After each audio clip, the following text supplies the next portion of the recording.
Hola, buenas noches. Noche de miércoles a jueves. Mañana ya de vuelta a la movilidad en Barcelona y de momento pues sobreviviendo a las cosas que suceden con la naturaleza. Hoy tenemos un día de esos donde parece que se va cerrando, vamos a decirlo así, ese círculo con ese informe que ha aparecido hoy de la UCO sobre, podríamos decir de momento, el entorno de Sánchez. Aunque el PP implica directamente a Sánchez, esa trama organizada, que parece cada vez confirmarse más, donde aparecen personajes como Koldo, Aldama, Ábalos, el hermano, la señora, pues toda esta tropa, la de la escena de los idiotas, que todos ustedes ya conocen. La clave, llevamos diciéndolo desde hace muchos días, es, por un lado, si esto se trata de una trama organizada, lo cual sería un delito bastante diferente a actos individuales, y la segunda parte, cada vez más interesante, es quién va a cantar, quién va a explicar cosas para no cumplir la pena de otros.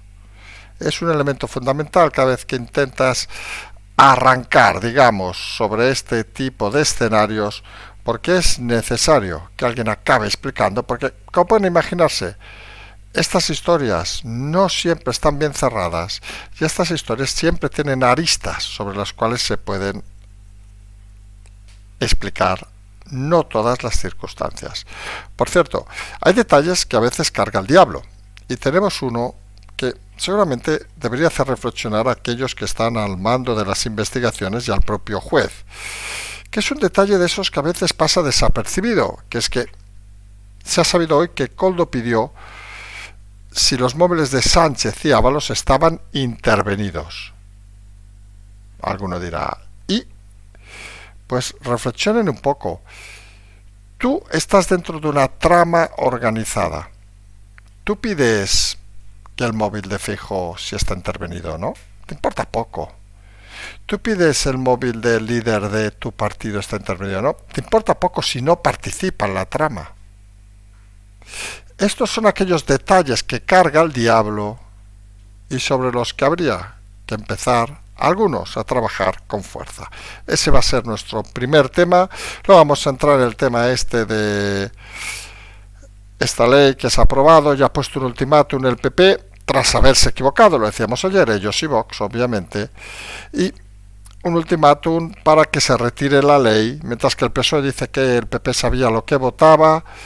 El PP ha montado, perdón por la expresión, pero creemos un poco un circo, porque ¿qué sentido tiene llevar a la hermana Miguel Ángel Blanco al Congreso, la senadora, en el día de hoy?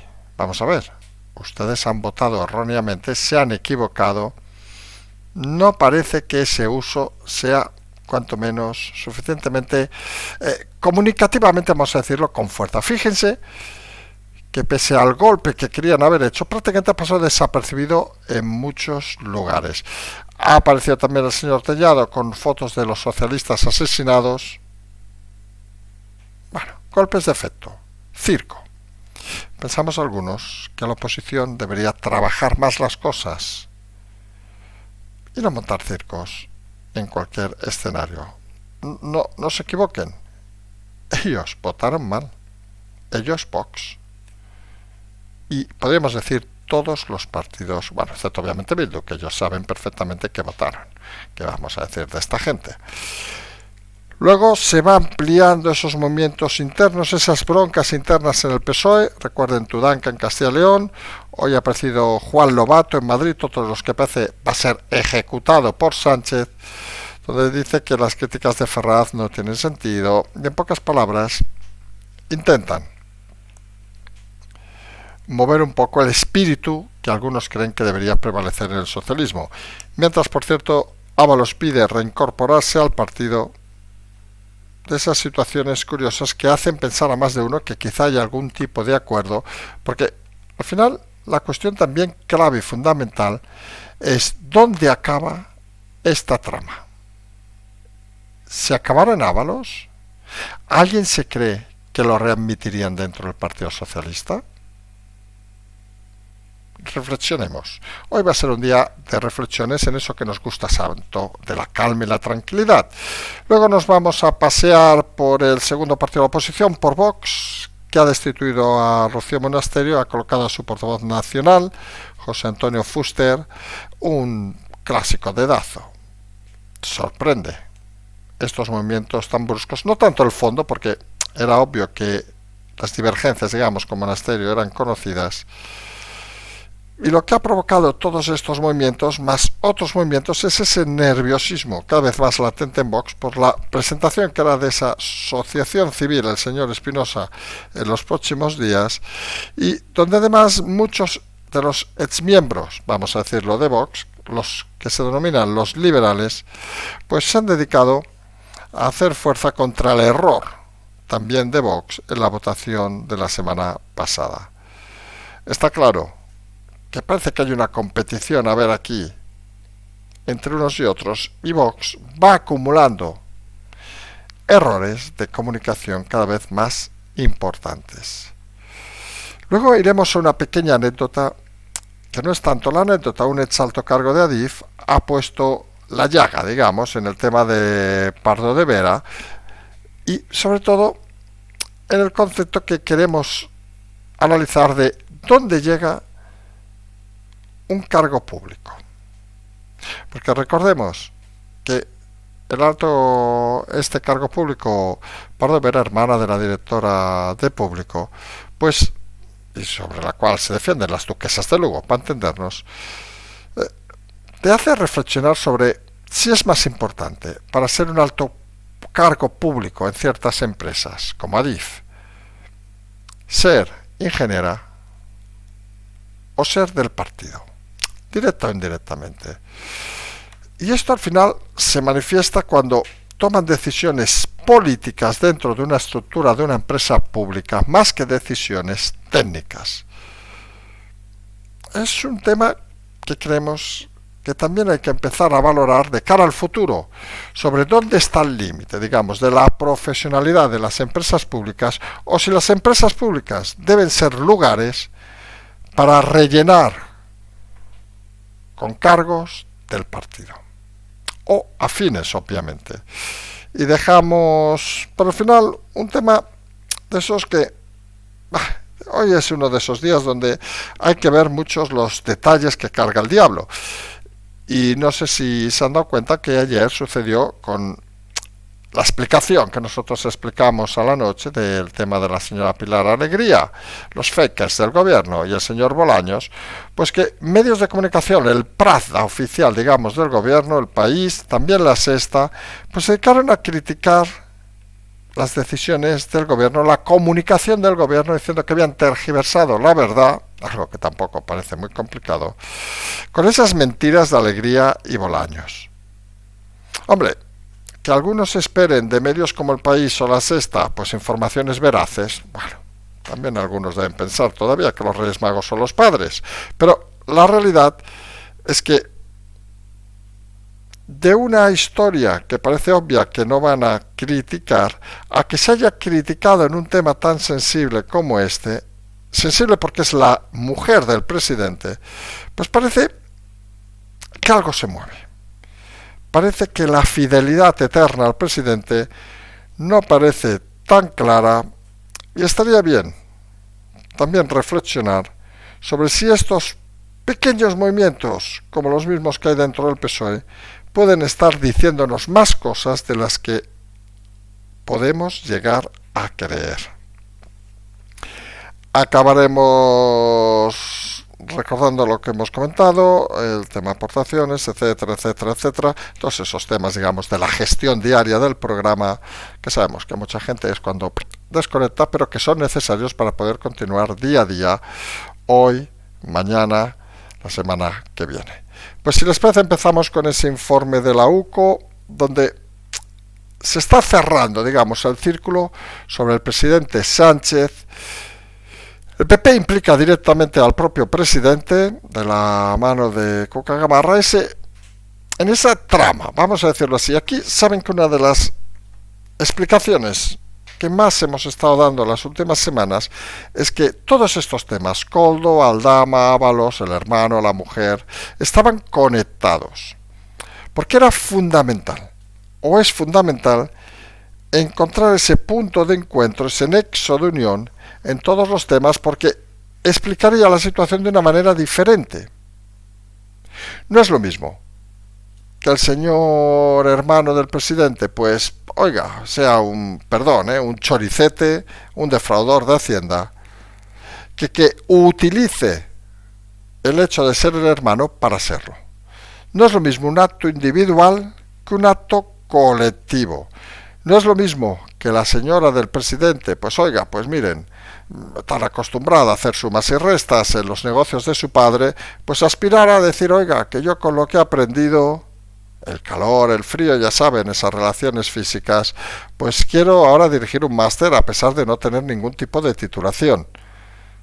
Hombre, un acto individual de ego, de autoestima, de decir, oiga, miren, necesito salir porque yo no soy nadie, o incluso de enfrentamiento, es decir, yo te he aupado a todo, querido Pedro, dame algo, o sea, en aquello de dame algo, picha, dame algo, pero la realidad es que tampoco lo ha hecho individualmente. Hombre, parece que clama bastante al cielo que Koldo no es el personaje modelo para crear una trama delictiva. Vamos, si alguno se lo cree, pues oiga, todo el mundo es libre de hacerlo. El señor Aldama, que parece estar en la cúspide, o el propio señor Ábalos, sabe, más aficionado a las lucecitas rojas que a la ciencia o a la inteligencia, tampoco parecen unos genios abanderados. Y es más, nosotros siempre hemos explicado que el propio señor Sánchez, que tiene sus virtudes comunicativas, aparte de lo que dicen algunos de su partido, que está muy bueno, que eso saben que a los negocios, a ciertos negocios le puede aportar, pero tampoco parece que trabajen de forma individual. Y todo esto es muy importante porque es muy diferente que hablemos de delitos individuales que de una trama organizada dentro del Partido Socialista y sus aristas. Porque en el momento que hay una trama organizada, que es lo que ya apuestan algunos jueces, estamos viendo una situación bastante diferente. Porque ustedes se imaginan que si son actos individuales, oiga, pues cada uno responde por lo suyo. Uno se compincha con otro, somos un par de choricetes, a ver aquello de los juegos que me os he explicado alguna vez con el equipo Zulú, aquellos juegos que se hacen a ver quién habla antes, quién deja de hablar antes. Pero cuando hablas de una trama organizada hay escalafones. Hay diversos personajes, unos más arriba y unos más abajo. Y habitualmente en las tramas organizadas, cuando no se identifica al líder o los líderes, acaba creándose confusión. Y sobre todo, cuando hay confusión, pues acaba la gente hablando más de la cuenta. Y ese es un elemento con la presión fundamental en todo lo que está sucediendo. Porque ustedes se imaginarán que si el señor Aldama, por ejemplo, detenido hace un par de días por una trama de hidrocarburos que le conectaría con Alves, Elvas, para la oficialidad, nombre oficial, Alves ya saben, el nombre que usamos nosotros, se conectaría con la localidad de Elvas, donde casualmente pues hay un montón de sociedades, donde casualmente el señor hermano del presidente tiene allí su castillo, donde casualmente parece que suceden muchas más cosas de las que deberían suceder en un pueblo que, como hemos dicho, tiene menos de 20.000 habitantes. Ya es casualidad, un pueblo que podría ser cualquier localidad de España. Imagínense que allí se junta todo el mundo, sociedades, el hermano del presidente, Von Karajan, toda esta gente se junta en el mismo lugar. Y decíamos, Aldama, que según este informe de la UCO podría estar en la cúspide organizativa de todo este entramado, pues no sé qué ganas tiene de pasarse unos años en la cárcel, porque por el tema de hidrocarburos estamos hablando de un fraude de más de 180 millones de euros, que se imaginarán, pues no es un fraude pequeñito. Mira, no vamos a hacer comparaciones con el señor Alvise, pero el señor Alvise eran 100.000. 180 millones, hombre, pues parecen 180 veces más. Vamos a decirlo así. No llegan al nivel, obviamente, de los seres del PSOE en Andalucía, que eso ya hablamos de bastante más. Pero sí que es cierto que en una trama como la que estamos describiendo, las penas pueden ser muy importantes para aquellos que lideran la trama. Y ahí es donde aparece lo que nosotros denominamos la estructura corrupta. Porque asumir el liderazgo de la trama implica asumir condenas y implica, sobre todo en un escenario donde pueda haber en un momento u otro un cambio por todo lo que está sucediendo de gobierno, que no venga nadie a rescatarte. Casualidades, y vamos a decirlo así de claro, como el tema, por ejemplo, del independentismo, que estaba muerto y ha tenido la necesidad imperiosa del gobierno de rescatarlo, no suceden cada día. Y está claro que detrás del señor Aldama, por decir el caso más claro, o del señor Koldo, o incluso el señor Ábalos, a pesar de sus peticiones a su partido, no hay un partido político que pueda hacer depender a un futuro gobierno de nada. Todo esto es muy importante y fundamental. Además, las informaciones que están saliendo con este informe de la UCO, pues algunas las carga el diablo. Porque una de las peticiones que ha hecho el señor Koldo, según se desprende del propio informe, preguntando a ese comandante de la Guardia Civil, que parece que tenía ingresos extras, era si los móviles de Sánchez y Ábalos estaban intervenidos. Hombre, el señor Koldo, asesor de Ábalos, podemos entender que pregunte por el móvil del señor Ábalos, porque es su superior. Pero, ¿por qué pregunta por el móvil del presidente si el presidente, en principio, según dicen, no pinta nada? ¿Ustedes preguntarían por el móvil de alguien que no está involucrado en ninguna trama delictiva? Sé que ponerse en el sentido de delincuentes es complicado, pero hagan esa reflexión. Si tú tienes miedo, si tú crees que te están investigando, lo normal es que te preocupes por los miembros de tu organización criminal, no por el señor del Quinto, ni por el señor de la Moncloa.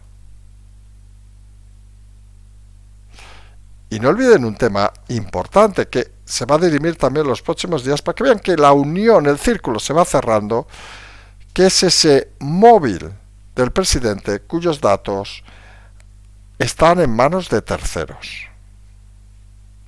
Y además de jueguecitos que uno se puede imaginar, vamos, que a lo mejor tenemos al guapo que era más ligón que el rey, imagínense, del emérito, obviamente.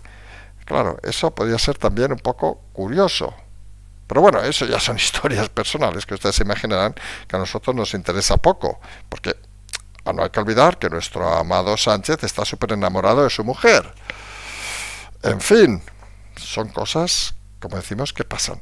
Todo eso nos lleva a esta trama cada vez más clara y fundamentalmente, como decíamos, a ver quién de los elementos actuales no desea pasar años en cárcel para proteger a elementos terceros. Sobre todo cuando estos elementos terceros, y hablamos obviamente del presidente, no pueden, a lo mejor en unos meses, tener capacidad de arreglar nada. Debería pensar el señor Aldama, lo hablamos en su momento cuando cambió de abogado, por uno muy acostumbrado a los pactos, que los tiempos son muy importantes. Y esto se lo puede preguntar al señor Ábalos, que siempre ha creído de que no va a ir a ningún lado porque Sánchez le va a proteger, hasta que se ha dado cuenta que Sánchez le ha dado una patada. Y entonces es tarde. Aldama debería empezar a pensar lo mismo. Él es conocedor del corazón, vamos a decir, de toda esta trama organizada, y él debe ser consciente de que nadie va a preocuparse por él. Es algo que algunos deben empezar a entender, porque si esas cosas no las entienden, difícilmente pueden entender otras cosas. Son temas que hay que empezar a pensar cuando se cierra el círculo, por dónde se va a cerrar y sobre todo quién o quiénes van a ser los que canten. Esto se va a convertir en algo así como un festival de Eurovisión, sin votos, con jueces por detrás, ansiosos de conocer el perfil de la historia. Y con todo esto cada vez más cerrado, más centrado, pues tenemos obviamente el tema de esa ley a petición de Bildu, aprobada por el PSOE y por todos, no lo olvidemos, PP incluido, donde siguen pidiendo perdón y diciendo que no va a dimitir nadie. Ya lo hemos dicho, en política uno puede pedir perdón, pero se debe dimitir, señor Alberto Núñez. ¿Qué quiere que le diga? Busque a alguien, ejecute a alguien. Oiga, que cuando uno está avanzando, lo hemos explicado muchas veces, en los frentes no puede parar a hacer prisioneros. Y los errores, pues oiga, es una desgracia. Pero a lo mejor alguno debería irse a la calle. Y además deberían empezar en el PSOE a preocuparse, perdón, en el PP, lo hemos dicho en muchas ocasiones, que lo hacen bastante mal, a preocuparse bastante más por el tema de la comunicación y de la imagen, porque volvemos a situaciones de esas que hemos detallado en más de una ocasión. ¿Qué aporta al Partido Popular haber llevado hoy a la hermana de Miguel Ángel Blanco al Congreso? A exhibirla como un trofeo, pese a que sea senadora, todo lo que quieran, ¿eh? ¿Qué aporta? Fíjense lo poco que aporta, que ha salido en medios y luego prácticamente ha desaparecido. No aporta nada. Aporta que otros, hablamos del PSOE, puedan decir que se está usando el terrorismo. ¿Qué aporta, señor Tallado, poner la foto de los socialistas asesinados por ETA? ¿Qué aporta? Que sus familiares, perdón, vamos a ser muy vulgares, pero creo que nos van a entender, odien más al partido que pertenecían sus asesinados. ¿Aporta eso? ¿Pero eso qué aporta al votante? ¿Qué aporta en comunicación esos dos detalles? Algunos pensamos que no aportan nada, literalmente no aportan nada. Cuando uno está en la oposición debe construir ilusiones, no debe esgrimir el odio. Uno debe crear escenarios donde la gente se encuentre cómoda. Uno debe ser duro, obviamente. Y tenemos el ejemplo dentro del propio partido del señor Miguel Ángel Rodríguez, que con su expresión pa'lante, pues va presionando día a día de una manera comunicativamente, algunos pensamos, acertada. Porque esos movimientos, ¿qué genera ilusión al potencial votante del PP? ¿Que se echa al señor Sánchez, el pa'lante del señor Miguel Ángel Rodríguez, o decir que son socios de asesinos de niños, socialistas y todo ser viviente en aquellos años? No sé, algunos tenemos claro que ilusiona mucho más. Lo primero, porque lo segundo ya es conocido. Y repetir los mensajes simplemente por intentar justificar sus errores no parece lo más inteligente en la comunicación del PP. Algo, por cierto, que ya estamos tan acostumbrados que tampoco nos sorprende. Mientras el PSOE dice que ya sabían el PP lo que iban a votar, e incluso algún miembro del PSOE va un poquito más allá. Y dice que todo forma parte de una estrategia donde han asumido el riesgo de votar a favor para poder utilizar políticamente luego toda la historia para girar el tema. Hombre, señores del PSOE, no creemos que en el PP lleguen a tanta capacidad de improvisación ni de generar ideas. Perdón, son un poco más sencillos. Simplemente o no lo leyeron o no sabían que leían. Y obviamente en ambos casos alguien del PP debería ser cesado. No sabemos si un diputado, sus asesores o lo que sea. Pero es bastante vergonzoso que intenten jugar con la imagen de la hermana, con las fotos de los asesinados, cuando insistimos, eso no genera ilusión ni a sus votantes ni les trae más votantes. Son errores de principiante que suponemos vienen de la fábrica de Borjita, Cuquita y a veces Tellado, que se nos despista con historias donde confirma que todavía parece le falta mucho para aprender. Y en todo eso tenemos que dentro del PSOE los movimientos internos que vamos explicando tras la bronca del PSOE de Castilla y León por el tema de Tudanca, las elecciones que iba a hacer para su comunidad y que han sido suspendidas por Ferraz, no se están quedando solo en aquellas manifestaciones del alcalde de León. Alguien nos dijo ayer que era una vergüenza que no dijéramos el nombre del alcalde de León. Pues les aseguro que no tengo ni puñetera idea. Porque al final, cuando hablas de estos temas, lo que estás viendo es no tanto el nombre de la persona, aquí no estamos dando protagonismo, sino el hecho de que la revolución, digamos, dentro del PSOE, pues parece que no solo está ya en Castilla y León. Juan Lobato ha dicho que los métodos de Ferraz no le gustan. Ojo, Lobato, persona que estaría en fase, entre comillas, de ejecución por parte de Sánchez, pues parece que no quiere irse ni quiere que le echen. Y a todo esto, dentro del PSOE además aparece Ábalos, que ha pedido la reincorporación tras la petición de explicaciones del partido. Saben que ha decidido el partido si se reincorpora o no. Y la sensación, vamos a decirlo así de claro, como partido, vamos a hacerles ahora una reflexión de esas que saben que nos gusta a veces poner como casi como reto. Ustedes pónganse en la piel, sabemos que es difícil, del partido. Si consideras que Ábalos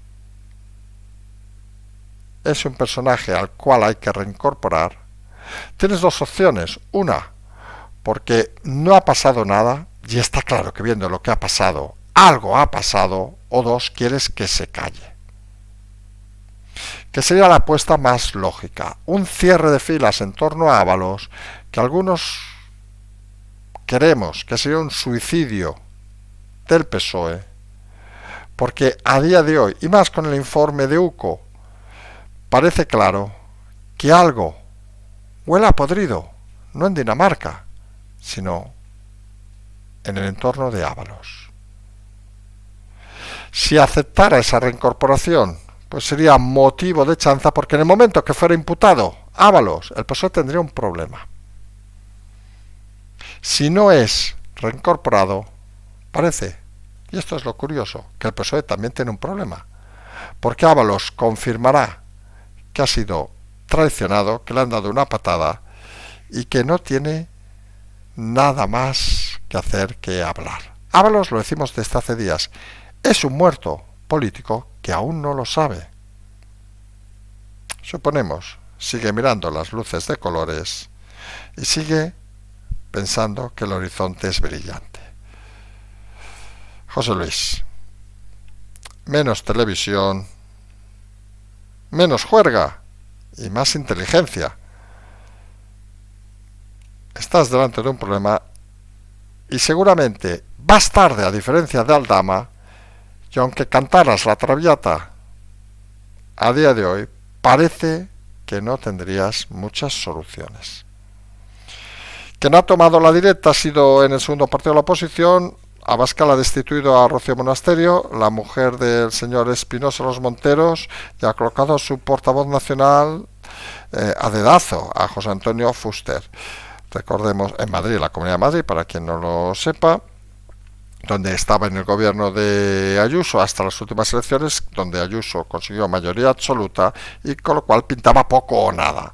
Además, su marido se había ido del partido. Hombre, esta gente de ley y orden, pues saben que en principio, suponemos, hablarán de algo en casa.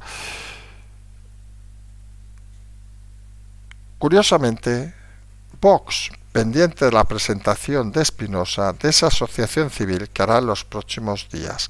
Muchos nervios y muchas peticiones desde el entorno de Espinosa, incluido algún exdiputado, para que dé el salto a formar un partido político, más si cabe, con el desastre, entre comillas, bueno, sin comillas, perdón, del señor Alvise. Algunos creen que allí se abrió un número importante de votos y que quizá alguien podría recuperarlos. Todos los que diríamos del grupo liberal de Vox, Manso, Real, etcétera, etcétera, pues hacen hincapié con fuerza en el error de Vox en la votación sobre el tema de los presos de ETA y obviamente también exigen responsabilidades al partido, indicando que quizá han perdido el norte. Son movimientos interesantes porque fíjense que nos estamos moviendo en un entorno donde los cambios parecen cada vez mayores y algunos parecen no tener el control de lo que está sucediendo. Tema además que nos hace reflexionar sobre un tema muy puntual que ha sucedido hoy. Un alto cargo de la DIF ha, digamos, dirigido, vamos a decirlo así, sus declaraciones contra Parto de Vera, una antigua alto cargo de Adif, hermana, por cierto, la directora del Diario Público, y lo cual nos debería hacer pensar a otra reflexión en el día de hoy. ¿Dónde están los límites de los cargos públicos? En las empresas públicas hablamos de Adif, hablamos de Renfe, hablamos de cualquier empresa pública. ¿Quién debe gestionar esas empresas? ¿Un profesional o un político? Porque lo que ha indicado este alto cargo contra el cargo de Vera es que había decisiones que eran más dirigidas desde la política que desde la parte profesional. ¿Dónde está el límite? ¿En un presidente de Renfe? ¿En un director? ¿En un director de zona? Son de esas cosas que habría que empezar a ver, porque está claro que las empresas públicas se crean para salvaguardar, vamos a decirlo así, estructuras fundamentales, pero da la sensación que se crean, Correos sería otro ejemplo, más para colocar a miembros del partido de una manera casi vergonzosa. Creemos en ese sentido que en el caso de que el juez considere que Pardo de Vera pues ha cometido delitos, como hará en su momento el juez, obviamente, haya precisamente, pensamos que sería importante, no un eximente, sino todo lo contrario, por el hecho de hacer actividades políticas cuando su función no debía serlo. La indignidad en que estamos asistiendo a muchas empresas públicas debe ponerse coto y límite. Y por cierto, ahí la oposición podía empezar a lanzar propuestas sobre cómo gestionar este tipo de empresas. Un presidente puede ser un cargo político con una experiencia de gestión. Obviamente hablamos de Correos, AENA. El otro día coincidimos con el presidente de AENA en un avión, por cierto, que nos hizo mucha gracia. Entró el último y no sé si saben, miren, son detalles que a veces te quedan un poco escandalizados. Volábamos en un vuelo de Vueling, el otro día aterrizamos en Santiago y no sé quién vuela en Vueling lo sabe seguramente. Cuando aterrizas en un aeropuerto, lo que hace la compañía es hacer desembarcar a la gente por filas. Bueno, algo que a uno le puede interesar o no le puede interesar, pero bueno, pues de golpe se levantó un señor es de la 1 a la 5, la 5 a la 10, etcétera, etcétera, etcétera. Habitualmente por cuestiones logísticas voy a la 5, pero esta vez iba en la 17 porque iba con más gente. Y pues de repente se levanta un señor de la fila 12, creo que era, que es la de salida de emergencia. Se repite nuevamente que no se levante nadie. Este señor no solo se levanta, sino uno de los miembros de la tripulación va a buscarlo, lo acompaña. Y claro, la mayoría de la gente se preguntó quién era. Algunos que otra cosa no, pero tenemos a un tipo de memoria. Vimos que era el señor Mauricio Lucena, presidente y CEO de AENA. Suponemos si hubo una reunión o lo que sea, pero volvemos a insistir en lo mismo. Hay que tener esos márgenes a los políticos. ¿Son los políticos seres diferentes? ¿Seres de luz? ¿No tendría prisa el señor de la fila 8? Yo les confieso tenía cero prisa, a mí me daba igual, pero esas cosas al final lo que hacen es enturbiar las cosas. Obviamente no hay que cesar a nadie por salir antes de un avión, más faltaría, aparte el avión llegó puntual, pero son de esas situaciones que no se acaban de entender. Lo público, las empresas públicas deben ser gestionadas de una manera eficiente y no deben tener privilegios como cualquier empresa. Son pautas que deberían esgrimir obviamente los partidos de la oposición para empezar a trabajar en nuevas situaciones y no parecer que están al remolque de todo lo que hace el gobierno. Y a todo eso nos lleva al último tema del día de hoy, que es esos movimientos que vimos ayer en El País, La Sexta, donde criticaban decisiones del gobierno, las mentiras de Pilar Alegría y nuestro amigo Félix Bolaño, el niño rata, donde criticaban sus manifestaciones porque decían que tergiversaban la verdad, por el tema sobre todo de la señora Begoña Gómez, y directamente que mentían. Miren, si hubiera sido sobre otro tema, pues podías intentar buscar, mira, pues este tema tal, pero es especialmente curioso que cuando hablan estos medios, el Pravda del gobierno, vamos a decirlo así, El País, La Sexta, todos estos medios, de mentiras del gobierno, sea cuando se refieren a temas de la señora del presidente. Y eso no debe de pasar desapercibido. No hablan de gestión política, donde podía ser más, menos discutible, sino hablan de la señora del presidente, que el gobierno está mintiendo sobre esos temas.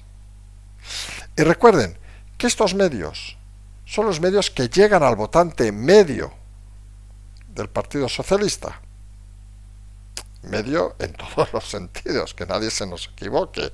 Medio intelectual, medio... bueno, ¿me entienden? Claro, que estos medios específicos, digan que el gobierno de los suyos, cuyo presidente se ha pasado el día diciendo que son transparentes, que aquí no hay nada, etcétera, etcétera, están mintiendo ante un auto judicial, pues en una persona con una capacidad mínima, seguramente le haría dudar de qué pasa en este país. Una capacidad mínima quiere decir el típico lector del País o oyente de La Sexta, que en general se cree con los ojos cerrados cualquier argumentación, por muy estúpida que sea, con tal de mantener que no gobierne la derecha. Acuérdense que ese es su dogma de fe. Pero que estos medios cambien contra sus propios fieles, contra los votantes del socialismo más aférrimo,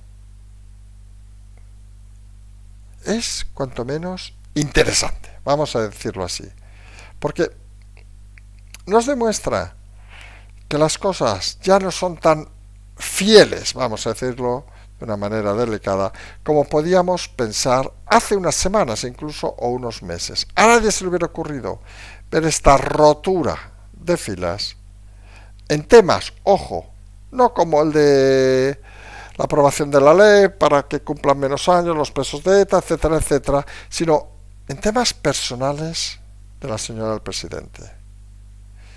El presidente y todo su entorno llevan meses diciendo que esto no es nada. Ayer, no uno, el lunes, perdón, no uno, ya 5 jueces consideran que hay indicios para seguramente llevar a un juicio con jurado popular a la señora del presidente. Y ojo,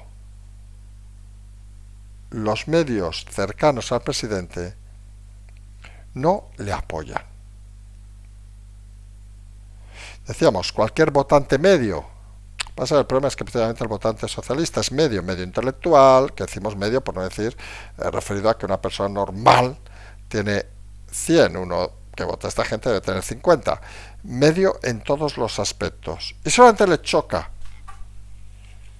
que el único medio por el que se informa, de golpe, cambie de opinión. Son temas interesantes para que luego digan que la presión no acaba en prisión. Este país está muy acostumbrado, lo decíamos ayer, al cambio de chaquetas cuando las cosas pintan bastos. Y es obvio y notorio que aquí las cosas no parecen pintar muy bien para el entorno del presidente. Hoy es miércoles, noche de miércoles a jueves, seguimos de movilidad, mañana ya estaremos en Barcelona. Hemos pasado estos días, por situaciones muy curiosas, es casi anecdótico al final, por suerte, lo que ha pasado, pero hemos tenido un pequeñito terremoto aquí al lado, a unos kilómetros, hasta los restos de huracán. Pero bueno, aquí seguimos explicando historias Esperemos que mañana lleguemos ya de vuelta a Barcelona, donde seguiremos explicando. Esta semana es intensa, semana que viene estaremos, lo comentamos, de movilidad también por Frankfurt. Si hay alguien que haya por allí y nos quiere saludar, que nos diga algo. Estaremos trabajando por allí 3-4 días. Y seguimos como siempre con las aportaciones, con todas esas historias, organizando nuevos actos. El próximo, recuerden, el 6 de noviembre en Palma. Vamos a ver si ya mañana ponemos el cartel, que nos hemos retrasado estos días, poniendo el lugar, la hora, el día 6 de noviembre. Asturias en enero, también ya tenemos el día y el lugar. Y lo que siempre decimos, quien se anime a organizar un acto, pues solo nos tiene que decir, oye, Carlas, esto nos gusta, nos gustaría que vinieras aquí, y nosotros ponemos toda nuestra voluntad para ir a cualquier punto de España, para, como decimos en Bilbao hace unos días, seguir explicando las cosas y respondiendo a la gente. Oiga, que luego nos podemos equivocar o no. Hombre, por suerte, no somos perfectos, que si no, esto sería un coñazo. En fin, nosotros nos vamos a ir, nos vamos a emplazar a mañana, como decimos ya desde Barcelona. Como siempre decimos, seguimos.